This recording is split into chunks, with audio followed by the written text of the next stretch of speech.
betrayal, anger, disgust. Those are 3 words that I use to describe how I felt while playing The Last of Us Part 2. Gorgeous, fun, and brilliant are how I would describe the game itself. The game makes no guarantees that you'll come out of this feeling good. In fact, it dares you to feel uneasy. Critics have proclaimed this as a masterpiece, but how is the platinum experience? Does it hold up while going through a second time? And do any flaws start to show up as a result? Joel, look! Want to give me a ride? Those days are long gone, kiddo. In the Platinum Experience review series, I will be reviewing games from the perspective of a trophy hunter.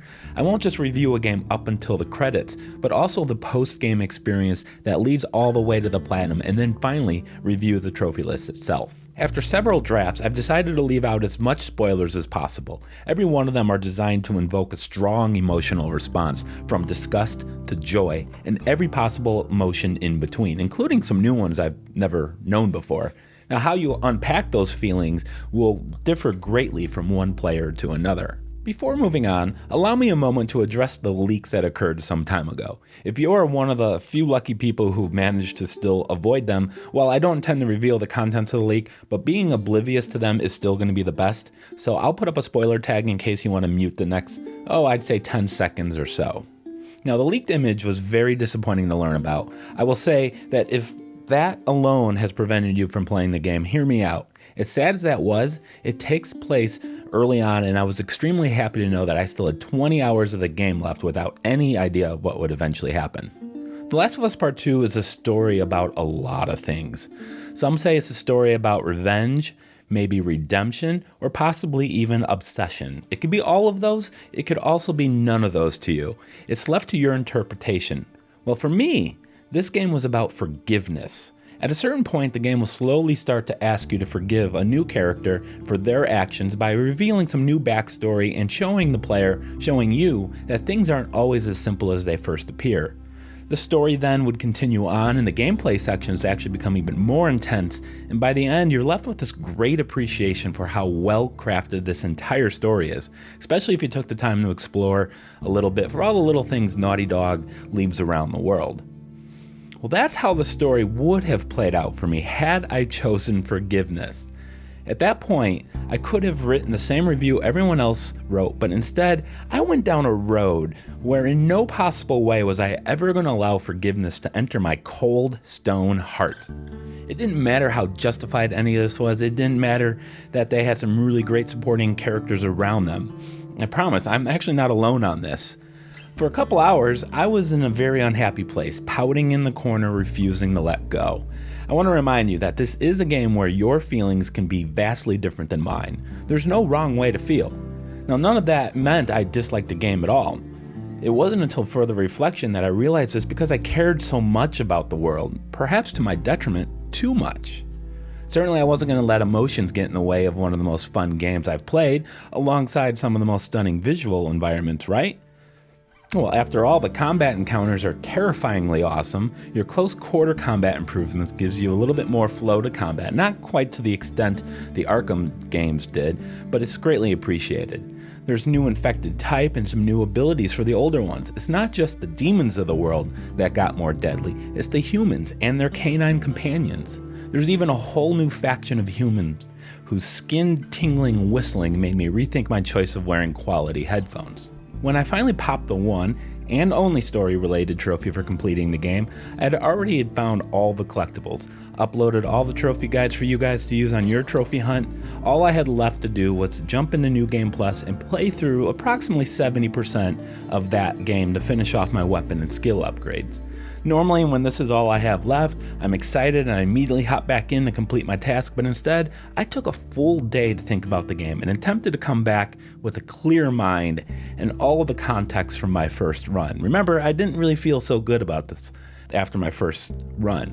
So this is how going through a platinum experience really helped open my eyes at exactly how wonderful The Last of Us Part 2 is. Since you can platinum this on any difficulty, I played on something easier for the first run. After all, I'm spending much of my time looking for collectibles and filming their location to help out millions of trophy hunters around the world. But even though many of you will use various guides to help you with these tasks, some people like to look for them on their own And this game has so many collectibles, nearly 300, that if you're searching every nook and cranny, it will start to pull you from the game. The game isn't any better because it included a large set of unnecessary trading cards and coins. Heck, even some of the cool lore-building artifacts are pointless, such as a piece of paper with a number of hand-drawn breasts on it. Naughty Dog needs to put their collectibles person on a much shorter leash. Now, the point I'm trying to make is that I didn't have much to worry about, so I cranked the difficulty up to Survivor Plus on my New Game Plus playthrough, mostly just for the fun. If it wasn't for the Platinum, I would not be playing this again on any difficulty, either New Game Plus or anything. So I would have forever been slightly bitter about this game, but with the second run required for Platinum, I was able to pick up on the little things that would later become important. Perhaps most importantly, I was able to forgive. As I mentioned earlier, this game was about forgiveness to me, and not just to me, but also important for the characters around you. Being a trophy hunter allowed me to see this game in a much better light than I would have if I had just stopped. I had a much better appreciation for the entire experience as well. Replaying encounters on Survivor difficulty is really fun, especially if you're just trying a stealth approach. Thankfully, there's a mode that just for that lets you play them separately. And also because I'm a trophy hunter, I needed to force myself into that second chance to really fall in love with this game. People will still be left uncomfortable and may never feel good about the story, and that's okay too, because beneath all of that lies one of the most technically impressive games I have ever played. I came in wanting hope and didn't find any until after my second experience. The Last of Us Part 2 has a really powerful ending, and it's really easy to miss the most hopeful moment, a moment that I will hold on to until whatever comes next for the franchise. It's easy to miss this moment because it doesn't happen until you finish the credits and go back to the main menu. This moment would never have meant anything to me until I was able to forgive. Also because there's just a single line that ties the meaning of all that together, so it's easy to miss. Of course, that's just my interpretation, but you know what? I'm not going to spoil it. But what's my Platinum experience without talking about the trophy list? If you take a quick peek at the list, you know what you're in for: collectibles. I'm not sure why Naughty Dog put such a heavy emphasis on collectibles. Not that it has too many, but actually it really does, but because there's only 4 trophies that aren't collectible based, people will be quick to point out that most Naughty Dog trophy lists are average at best, and have been following the same formula for years. I did have a little bit more hope for this one because Uncharted 4 was a really fun trophy list, an incredible one actually. To see The Last of Us Part 2 just take out everything that was fun about Uncharted 4's trophies and remove them, a little bit of a blow. However, as completely uninspiring as this trophy list is, I'm willing to grant a pass for one specific reason. The Last of Us 2 goes well out of its way to preserve the cinematic presentation of the story. This means that nothing will interrupt those moments, hence why we don't have individual chapter collectibles, for example. Now, one way to do that is to make sure a trophy will only pop during a non-game moment, such as in a crafting menu, at the weapon upgrade bench, or while you're staring up close at a collectible. Now, there is one exception: if you found all the weapons, that one will pop during the cinematic towards the end. There is also one trophy for discovering all the locations in downtown Seattle, which serves more as a, hey, there's nothing left for you to do here, maybe it's time to move on. And I actually kind of appreciated that they used a trophy as a visual cue that you're done in the open world area. I'm assuming that's why that trophy exists. Maybe it's just a coincidence, but it would be an incredible one if that was the case. There are 3 miscellaneous trophies. These would be what I'd call the fun trophies. I'm just going to call them circus trophies because these oftentimes can be silly, or at the very least, unrelated to the actual story. Maybe they're an Easter egg, but they are almost always just lighthearted moments. And there's only 3 of them. And these trophies are the most fun for me, and having a few more of these in the game would have been delightful. Remember that clip early in this video? This is one of those out-of-the-way moments most people will just walk past and never experience. But that's an example of a missed trophy opportunity. It's always better to have these moments found organically, but sometimes a little push can really make a moment. There's so many little moments that the majority of players won't experience that, and a trophy could have helped point people towards them.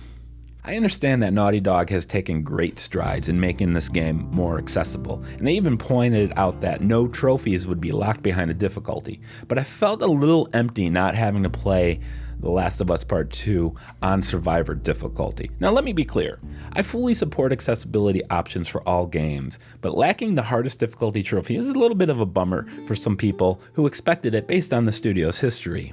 Now what they could have done instead, and something I would have loved, was to add it as a separate DLC trophy on its own. Something that is there for people who love that challenge, but at the same time won't prevent anyone from earning the platinum. It's likely going to be added eventually as DLC at some point if or when grounded difficulty is added, but something at launch would have been a sweet bonus. Now I understand accessibility may have likely prevented Naughty Dog from getting a little bit more creative with the trophy list. Since the majority of the trophy list has you finding so many things, the only thing you need to know is that the 266 collectibles, yes, 266 plus there's 20 more things you have to collect, but the collectibles will carry over between different save files, playthroughs, or into New Game Plus. This is because the game saves all this information in a separate profile location, separate from the individual save files. This doesn't include weapon upgrades or skills, those will need to be carried over into New Game Plus. But most of the collectibles do add value, but some of them do not. I'll let you guys discuss in the comments if you think this is way too many or not. I will say this though, the number of collectibles in the Uncharted franchise went from 61 to 101 to 101 again, and then jumped up to 193 in Uncharted 4. And in my opinion, I certainly didn't need to find state coins in The Last of Us Part 2, so we could trim a little fat there, Naughty Dog. But even with a high number of collectibles, it didn't actually feel like that many, or at least until I had to start editing my guides. The game is twice as long as Part 1, with almost exactly double the number of collectibles. So basically, if you're okay with the collectibles in Part 1, you will be fine in Part 2. Plus, they aren't a buggy or glitchy mess like they were in the first game. Now, your platinum experience will last roughly 35 to 50 hours. Now, since the game allows you to customize the experience to make it as easy as you want, it's no harder than maybe a 3 out of 10 difficulty if you're following my own collectible guide. So how would I rate the entire experience? Well, it's a bit of a mixed bag. I love so much of the game. I didn't initially enjoy the entire ride, but once I allowed myself to fully appreciate what was going on, it's become one of my favorite games. On the other hand, the trophy list is quite dull. Now, on my other hand, yes, I have 3 hands, the trophies only exist to stay out of the way of the story. While I do greatly appreciate what they're trying to do, it doesn't deliver the exciting trophy hunting experience of many other games. What the trophies do provide, however, it provides and does very well, and that's to allow you to go back and experience the story again and pick up on so much that you may have missed the first time. And for that reason, and that reason alone, I went from thinking this was a good game into believing it's truly a masterpiece, which is why I'm giving this my top score of platinum. The deep dive in immersive story more than makes up for a trophy list that took 0 chances. Now that's it for my first formal review. I bought the game myself, a review code was not provided, but even if one was provided, all thoughts and opinions of course are my own. I played on a PS4 Pro, and I rate my platinum experience on a 5-point scale. Well, 5-point trophy scale, to be more specific. If you had to compare this to other sites, and I would rather you didn't, but it would be comparable to a 9 or a 10, and a game I would definitely highly recommend.